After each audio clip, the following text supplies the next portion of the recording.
Padayon, hakbang deputa. Alam nyo guys, di ba sabi nila, 100,000 daw ang pinaka-ine-expect nila at sobra pa ang dadalo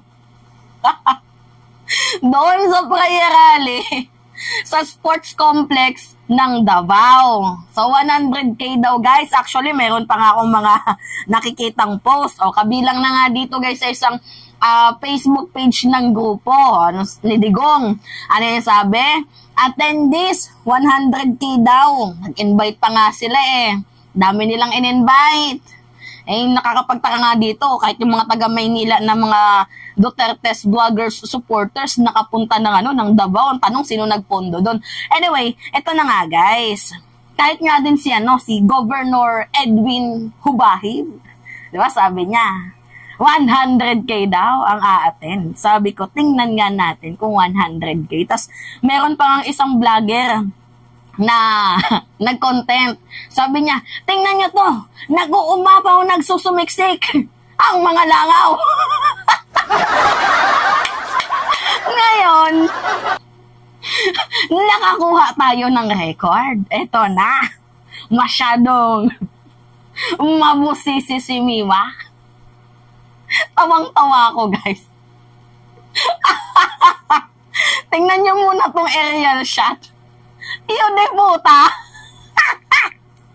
100K yan, guys. Tingnan nyo, 100K ba yan? Wait lang, picture pa lang yan, guys, Hindi pa natin pinakikita yung datos. Isipin nyo, mga mangmang, 100K ba yan? Nanggigigil ako sa inyo. Ang sarap nyong tirisin. Yung mga jetlog nyo. Ang sarap nyong pitikin. Tawang-tawa ako, guys. 100K. Kita niyo yung picture na yan?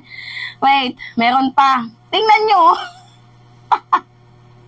Ang daming mga langaw. Diba, guys? 1, 2, 3. De, joke lang. Ngayon, basahin natin ang record. Halos maiyak talaga ako sa kakatawa nung nakita ko tong balitang to. Ang galing yung mag-joke, diba? Talagang April Fools pa rin para sa inyo hanggang ngayon. Okay, sabi dito sa Periodico Norte, aerial shot sa kasamtangan hakbang maisog prayer rally. Actually, hindi dapat hakbang maisog ang tawag yun dyan hakbang ng mga deputa. So, dito sa Davao del Norte Sports and Tourism Complex, Mankilam, Tagum City, sumala sa PNP ang crowd estimate na nasa 6,000 kapin katao. 6,000? 6K? Padayon mga hakbang deputa.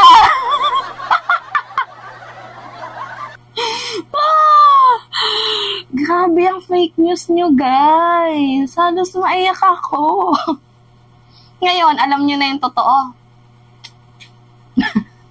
Hindi talaga ako makamove on. Kasi sinabi din nila yan sa unang prayer rally nila doon sa Davao. Hindi ko alam kung saan area ba yun doon sa Davao. Kasi pangalawang prayer rally na nila to dito sa Davao Pero yung una nila, di ba kung saan unang naganap yung sinabihan ni Digong na addict, si Marcos, bangag, diba? Hunger for power, balent, ang mga ganyan-ganyan. Yung estimated crowd nila is 30K ang a-attend. Yan po guys yung estimate nila. Pero, according po guys sa record din ng PNP, 3.5 lang daw ang tumalo. Ganon din guys doon sa sa Davao. Expected nga nila nasa nasa 50K. Yun. Sa Cebu pala, expected nila 50K. Tapos ang dumalo, hindi nga guys daw umabot ng 5,000. Shit, napaka fake news nyo. Kaya pala guys, every time na magka-cover ang SMNI, dyan lang sila sa gilid. Na parang masabi nyo madaming tao. Diba? Tapos yung aerial shot nila, hindi talaga yung buong aerial shot ng ng area ng sports complex. Ang aerial shot lang nila, kaya nasabi nating madami, kasi nga guys, zoom in nila doon lang sa area na kung saan may tao.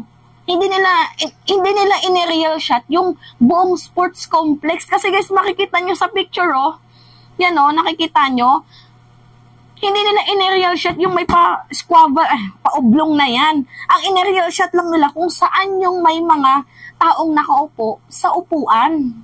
Di ba? Ang sisinungaling nyo. Di ba? Sinungaling. Yan guys, so gabi na yan, oh. Gabi na yan. At ito yung malala dito, guys. Epic field. Itong si Digong. Kasi galit na galit yung mga taga doon. Kasi syempre, ang pinunta nila si Digong, tas gusto nilang makarinig ng mura. Ito talagang mga Pilipino na to. Ang iba makadyos, tapos sabik na sabik makarinig ng mura ng isang allegedly, diba? Mamamatay tao po, no? Anyway, yan nga po guys. Paano natin nasabing epic field? Kasi inaantay ng mga tao na banatan ni Digong si PBBM. Although binanatan niya naman, pero mas binanatan niya si Maricel Soriano. Isang artista. Nako, nagdodroga. Yan yung sabi. Kasama niya daw humit-hit sa kondo. Which is yung source niya din na yan, si Maharlika. Diba? Yung may Maria na pangalan. Scoop po. Ano na yung nangyari kay Tatay Digong ba? Mukhang kailangan niya ng magpagamot. Diba? Tapos ito yung malala dito, guys. Ano nga ba yung sinimulan ng prayer rally? Bakit nagtatag ng prayer rally doon? Dahil unang-una nga po, guys, gusto nilang i-justify itong ginawang abuse, 'di ba? Pagpapatahimik, power trip, pang-aabuso daw ng administrasyon dito kay Governor Edwin Hubahib. Yan po guys yung yung reason kung bakit sila nag-prayer rally, 'di ba? Na para i-depensa, protektahan itong si Gov Edwin. Ang problema po guys, ng bastos, talagang ginamit lang nila guys ang sitwasyon ni Governor Edwin Hubahib. Yes, totoo yan guys. Ginamit lang nila ang sitwasyon ni Edwin Hubahib para po sa kanilang political interest, yung mga taong gusto pong maging senador na mga nagpapasikat. Syempre nandiyan po yan guys sa Davao. Yan guys yung totoo dito. Alam niyo kung paano natin nasabing ginamit? Kahit mismo si Digong, after niyang mag-speech, tapos nito, uwi na tayo.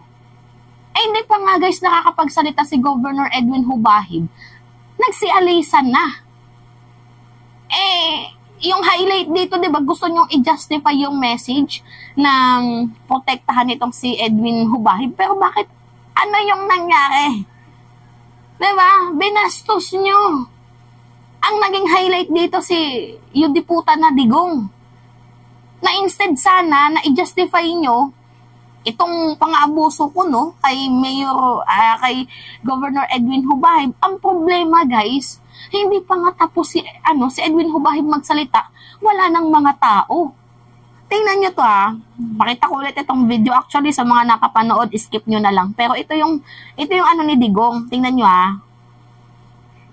Sunod muli ka. Oh, yan. Salamat. Mayong gabi kanina. Diba, pinapauwi na ni Digong? The 16th President of the Republic of the Philippines, President Rodrigo Roa Duterte! Duterte! Duterte! O, tingnan nyo, nag-uuwian na. Mag-exunan to this president we have is no other than President Rodrigo Roa Huwag mo Duterte. muna tayo umalis. Merong very important message sa atin si Kuya Go Diba?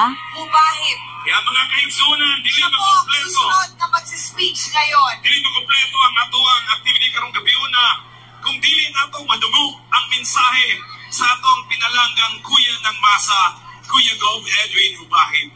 O, yan. Kita nyo, no? Hindi pa nga nakakapag-speech. Itong si Edwin Hubahib, si Digong mismo guys ang nanguna. Siya na mismo.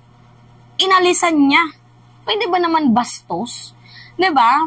Nakikita nyo na ginamit lang talaga nila guys ang kalagayan, diba? Ang sitwasyon ni Governor Edwin Hubahib para po talaga sa kanilang mga personal na interest. Dahil una-una, epic field sila sa Bulacan eh.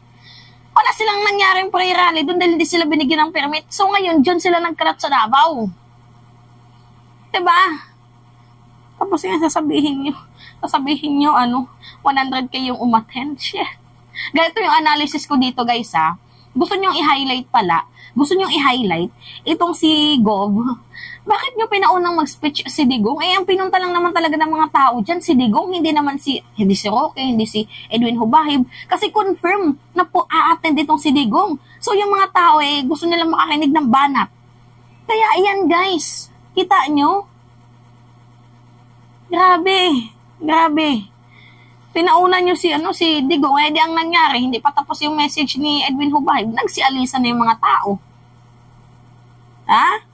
Mga pambabastos nyo, ginamit nyo lang yung sitwasyon ni Governor Edwin, hindi ba kayo naawa sa tao? Diba?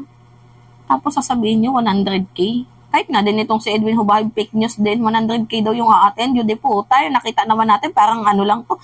Sa record ng PNP, 6,000 lang daw, pero para sa akin, mga nasa 3,000 lang to.